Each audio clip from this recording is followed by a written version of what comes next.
नमस्कार। तो आज हम बात करेंगे खुराटों की। खुराटों की प्रॉब्लम एक ऐसी प्रॉब्लम है जिसमें हमारी हेल्थ तो खराब होती ही है, पर जो खुराटे लेता है उसके जो दूसरों के साथ रिलेशन भी खराब होने लगते हैं, मनमुटाव आने लगता है। तो ये एक बहुत बड़ी समस्या है। इसके बहुत से रीजन होते हैं। कफ संबंधी अगर रोग है तब भी खराटों की समस्या रहती है, थ्रॉट प्रॉब्लम है तब भी रहेगी, और अगर हमें ओबेसिटी है, मोटापा है, तो तब भी प्रॉब्लम रहती है। तो हमें कभी भी वेट नहीं बढ़ने देना चाहिए, ये भी एक बहुत बड़ी समस्या है। तो आज मैं आपको आसन और एक प्राणायाम जो है बताऊंगी खुराटों के लिए। तो अगर आप जिसको भी ये खुराटे आते हैं, तो अगर नियमित रूप से वो इंसान करता है तो हम इस चीज से निजात पा सकता है। तो अब सबसे पहले मैं बताऊंगी आसन और उसके बाद लास्ट में करेंगे प्राणायाम। तो पहले है हमने करना है सर्वांगासन। उसके लिए हम पहले सीधे पीठ के बल लेट जाएंगे और अब धीरे धीरे इस प्रकार से टांगे ऊपर उठाएंगे, टोज स्ट्रेच होनी चाहिए, और फिर अपनी हाथों की सपोर्ट लेकर के हम सीधा इस प्रकार से ऊपर आएंगे। जो हमारी चिन है वो बिल्कुल लॉक हो जाएगी, हमारी चेस्ट के साथ लगी होगी। तो फिर इस पे आपने स्टे करना है।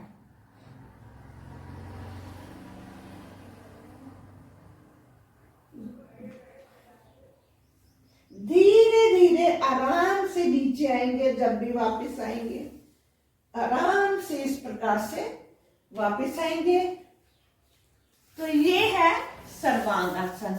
जब भी आप कोई भी आसन करते हो तो उसमें स्टे करना है।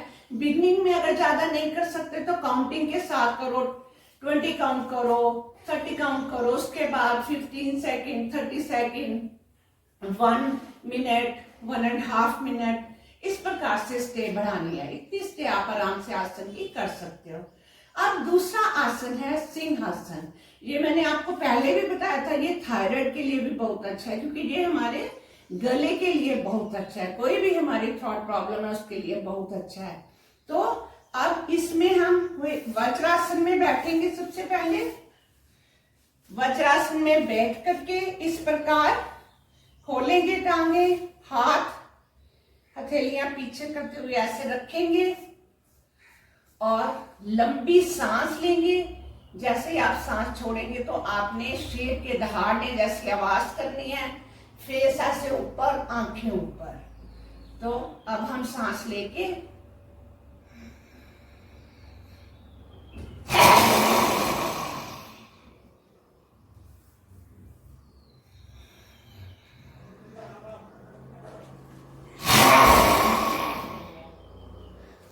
तो ये है सिंहासन। तो अब हम करेंगे इसके बाद उज्जयी प्राणायाम। तो महर्षि पतंजलि की अष्टांग योग में जो आसन है उनको तीसरा स्थान दिया गया है, और उसके बाद प्राणायाम। तो हमें जब भी हम आसन और प्राणायाम इकट्ठे कर रहे हैं तो हमें पहले आसन करने चाहिए और फिर प्राणायाम। तो अब हम करेंगे उज्जयी प्राणायाम। उज्जयी प्राणायाम में सबसे बड़ी चीज है हमने सांस को लेना कैसे है और छोड़ना कैसे है। इसमें जब भी हम सांस लेते हैं तो और छोड़ते हैं तो हमने लेनी तो नाक से है, छोड़नी भी नाक से है, पर जो हमारी आवाज है वो कहां से आएगी? गले में से। हमने हमारे गले में से आवाज आती है। तो मैं जस्ट आपको पहले मुंह खोल के आवाज करके बताऊंगी, बट जब आपने प्राणायाम करना है तो हमारा जो मुंह है बंद होना चाहिए। तो अब देखिए ऐसे आवाज आएगी। इसको ओशन ब्रेथ भी कहा जाता है, जैसे ओशन की जैसी आवाज आती है। इसमें बहुत ही आरामदायक सूदिंग आवाज होती है। बहुत ही मन से, शांत मन से इस प्राणायाम को आपने करना है, एकाग्रचित्त होकर। तो अब बिल्कुल शांत हो जाएं, एकाग्रचित हो जाएं। तो आप देखिए, पहले मैं ऐसे हमने चिन्ह मुद्रा बनाई, इस प्रकार चिन्ह मुद्रा में बैठेंगे और अब आवाज पहले मैं आपको मुंह से निकाल के दिखा रही हूं।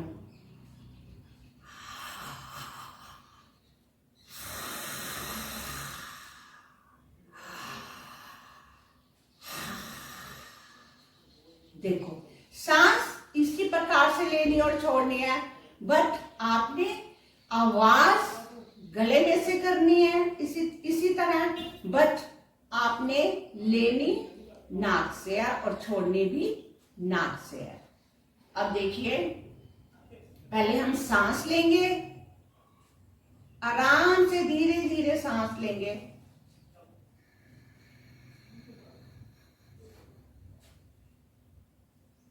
अब चिन्ह को लॉक करेंगे, अपनी जो ये चिन्ह है इसको बिल्कुल चेस्ट के साथ लगाएंगे और सांस रोक लेंगे।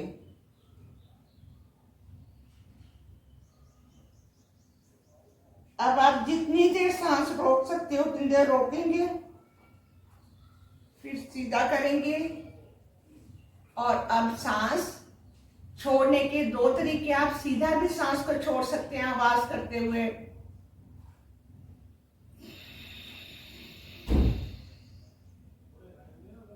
या फिर अपनी राइट नोस्ट्रिल को बंद करके और फिर लेफ्ट नोस्ट्रिल से भी छोड़ सकते हैं। अब फिर से मैं एक बार आपको पूरा करके दिखाऊंगी।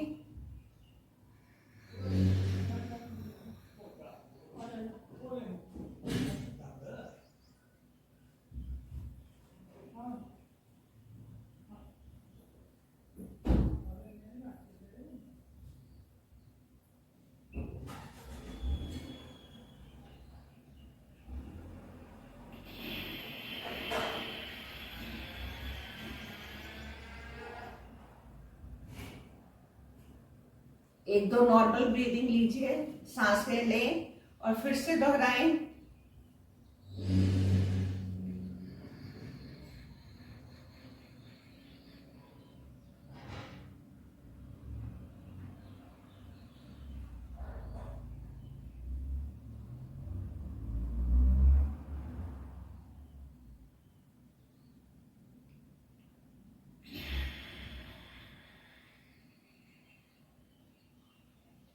तो ये है उज्जयी प्राणायाम।